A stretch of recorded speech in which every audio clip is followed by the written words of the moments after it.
Sa lalawigan ng Ifugao, simula nang bumigay ang Burnay Bridge sa Lagawe sa kasagsagan ng Bagyong Pedring. Kaya problema ang pagpasok ng mga kalakal sa iba pang bayan sa probinsya. Ang mga tao naman gumagamit ng isang improvised footbridge na pinagtulungang gawin ng mga taga roon. Dito na rin idinaraan ang medyo magaan na gamit at pagkain. Problema rin ang pagdadala ng tulong sa ilang isolated na bayan, lalo na't may pangambang maubusan ng supply ng gamot sa Ifugao. Sa probinsya naman ng Quirino, humupa man ang baha, hindi pa maibalik sa normal ang supply ng kuryente. Sa tala ng NDRRMC, mahigit 44,000 residente sa 100 at 32 barangay sa buong Quirino ang apektado ng magkakasunod na bagyo. Sa Bulacan naman, tila pag-asa sa gitna ng kalamidad ang pagkakasagip ng isang sanggol at kanyang ina sa mataas na baha sa Hagonoy, Bulacan. Ang munting anghel sa batya inilagay para hindi mabasa, habang ang ina naman ay binuhat para hindi mabinat. Ang pagliligtas sa mag-inang, isa lamang sa mga kwento sa gitna ng matinding baha sa gitna ng Luzon. Palakpak talaga para din sa mga rescuers. Galing talaga ng mga rescuers. Kita mo, bot-bot yung nanay. Wild. Grabe, oo. Parang lahat tayo na... Iyak na hindi maintindihan. Thank you po. Hero. Samantala, aabot naman po sa halos 7 bilyong piso ang nasirang produktong pang-agrikultura mula sa Bagyong Pedring. Karamihan po ay palayang nalubog sa baha. Pero pagpapanatag ng Department of Agriculture, sapat pa rin daw ang supply ng bigas sa bansa. 2.6% lamang daw ang taunang ani ang katumbas ng napinsala sa nagdaang mga bagyo. Ibig sabihin, walang dahilan para tumaas ang presyo ng bigas. Sa kabila nito, sa pag-iikot ng GMA News kahapon, may ilang tindahan ng bigas na nagtaas na po ng presyo ng kanilang ibinibentang bigas at depensa ng mga tindera ng bigas. Hindi supply ang dahilan ng pagtaas ng presyo, kundi yung pagbabiyahe nito. Daming dahilan. Naging pinsala ng magkasunod na bagyong tumama sa bansa sa sektor ng agrikultura. May bubusin natin sa talakihan with Igan mamaya. Sino guest ko? Si kumpare ba? Ayan. Samantala, ito naman po, kapansin-pansin na lalong bumabagsik po ang bagyong tumatama sa ating bansa ngayon. At ayon po nga yan sa ilang eksperto, epekto raw ito na nagbabagong klima o yung tinatawag nating climate change. Ayon kay DOST Undersecretary Graciano Yumol, sa pag-init daw kasi ng mundo, patuloy na tumitindi ang evaporation ng tubig. Kaya kapansin-pansin, ang malalakas na pag-ulan na nagdudulot naman ng baha at landslide. Dahil din sa pag-init ng temperatura sa mundo, unti-unting natutunaw ang yelo sa North at South Pole o yung polar ice caps na nagiging ulan. Kaya tumataas rin ang level ng dagat. Yan o. Ang resulta, kinakain na ang lupa ng tubig. At ang dahilan ng climate change, kagagawan ng tao. Gaya po ng mga carbon emission mula naman sa mga pabrika, sasakyan, power plant at iba pa.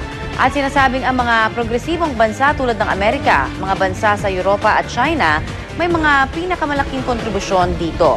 Pero dahil hindi kaya ng mga developing countries gaya po ng Pilipinas na pondohan ang pagsabay sa nagbabagong klima, na pag-iiwanan tayo at pinaka-nagdurusa sa epekto naman ng climate change. Kaya naman sa susunod na United Nations Convention on Climate Change sa Nobyembre, muling pag-uusapan ang malaking problemang kinakaharap ng mundo sa climate change. Kaya maniningil, di ba, si Governor Joey Salceda gusto niyang maningil sa Amerika at sa malaking bansa dahil tayo naapektuhan ng climate change. Dito kasi ang layo ng bagsakan points natin. O, kunwari 1 yung level. Sa mga progressive countries, 3.5. Tayo ang nagagawa natin ng carbon emissions, 0.6. Kunwari ganyan. Tapos dahil tayo yung mahirap, ganyan, sira-sira yung mga gamit natin. Pero kita mo, sila din naman affected, di ba? Pero mas mabilis yung recovery, mas may gamit sila. So, siguro nga kayo naisip ni Governor Salceda na parang... Pero parang Maningil na tayo. pagbayaran yun. Oo, suntok sa buwan Suntok talaga. sa buwan. Si Atty. Lucille Sering naman ng Climate Change Commission, piniliwanag naman yung nangyari sa Rosa Boulevard. Reclaimed area kasi yun. So yung natural flow ng wave, aabot Kasama talaga pa talaga doon, yun. di ba? Kaya nga may seawall. Ibig sabihin, kasi dati mga mangrove tingnan daw natin yung mga lugar na may mga mangrove trees. Kahit anong salpok ng malakas na alon, Nahaharang. hindi apektado yung mga human tinanggal. Tinanggal. Pila-pila naman ang mga kababayan nating nasalanta ng bagyo sa mga opisina ng GSIS para mag-apply ng calamity loan o pautang. Bukas ang calamity loan sa mga miyembro nakatira sa mga lugar na tinamaan ng Bagyong Pedring at Kiel. At ang good news, wala na itong service fee at binabaan na rin ang interes sa 6% mula sa dating 8%. Ang Pag-ibig Fund naman, prioridad ang mga mag-a-apply din ng calamity loan. At inanunsyo pa nila kahapon, may 3 buwang moratorium sa pagbabayad ng buwan ng hulog sa mga housing loan para sa mga biktima ng bagyo. Pasok sa mga maaaring mag-avail ng calamity loan ang mga lugar na nagdeklara ng state of calamity, kabilang ang ilang probinsya sa Northern Luzon, ilang bayan sa Central Luzon, at mga lungsod ng Malabon, Navotas at Marikina sa Metro Manila.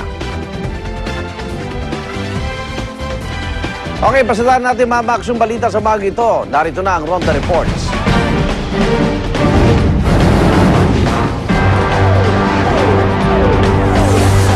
Okay, baguhin ko ha. Nagkaroon po ng sugat ang 2 rider na isang umaharurot na motorsiklo matapos umalpok sa nakatigil na bus at SUV. Yan ang Ronda Report ni Katrina Son. Katrina! Yes, Igan. 2 sugatan sa karambola ng 3 sasakyan sa East Avenue, Quezon City, alas 12 pasado 30 ng madaling araw kanina. Ayon sa isang saksi, malayo pa lang ay busina na raw ng busina ang rider ng motor na matulin daw ang pagpapatakbo. Nakahinto raw ang bus at SUV nang bigla itong salpukin ng motor. Sugatan ng 2 sakay ng motor sa aksidente. Ayon sa mga otoridad, iniimbestigahan na nila ang pananagutan ng rider ng motor. Posible raw siyang masampahan ng reklamong reckless imprudence resulting in damage to property. Igan? Okay, maraming salamat, Katrina Son. Ronda Report mula naman sa Quezon City, isang dating pulis ang tinambangan po habang sinusundo ang kanyang anak sa tapat ng isang eskwelahan. Sa inisyal na report ng babas na pinaril ng malapitan sa ulang biktima, kaya agad siyang namatay. 3 basyo ng kalibre 45 na baril ang nakuha sa crime scene. Ang biktima, kinilalang si Jaime Ocampo Jr. na na-dismiss sa serbisyo dahil sa kasong drugs. Ligtas naman ang kanyang 10 taong gulang na anak na biktima na kasama niya ng maganapang krimen. Patuloy naman ang investigasyon ng pulisya sa motibo ng pamamaril at sinisilip yung angulong iniuugnay pa rin sa kalakalan ng droga na yan ang motibo daw po ng krimen. Siguro yung bata dapat may psychiatrist. Intervention talaga dapat, oo. Psychiatrist. Samantala, arestado ang isang pulis Pasay matapos siyang magwala at magpaputok ng baril sa Navotas. Yan naman ang Ronda Report ni Haji Rieta. Haji. Yes, Igan, isang pulis Pasay ang manoya nagwala at nagpaputok pa ng baril sa may Policarpio Street sa Barangay San Jose sa Navotas. Magalo na madaling araw kanina. Huli niya raw kasi sa akto na itatakbo raw sana ng isang binata ang kanyang side. Tuloy niya lang daw ito. Hindi nga ito nagpaputok o nanggulong nga. Pero ayon naman sa binata, hindi niya raw iyon naninakaw, kundi ipinahiram lamang daw sa kanya, sinasauli lang sana. Yan sa ngayon, nasa kusudian na ng Navotas Police ang Police Pasay at maaring humarap na ito sa kasong incrimination of fire at itong Oops. Babalikan natin. Pero abangan yung detalye mamaya sa unang balita. Yan po ang report ni Haji Rieta. Eto, sa ibang balita naman, natuloy na rin po sa wakas ang pakikipagdebate ni Senador Lito Lapid ukol sa usapin ng Reproductive Health Bill. At tulad ng kanyang hiling, wikang Pilipino po ang ginamit.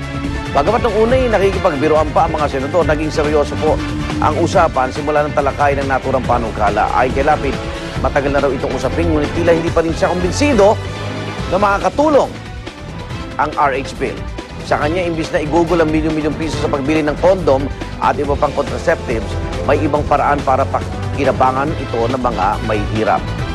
Lalo pa naging seryoso buong plenaryo na ibahagi ng senador ang kanyang personal na karanasan sa paggamit ng contraceptives.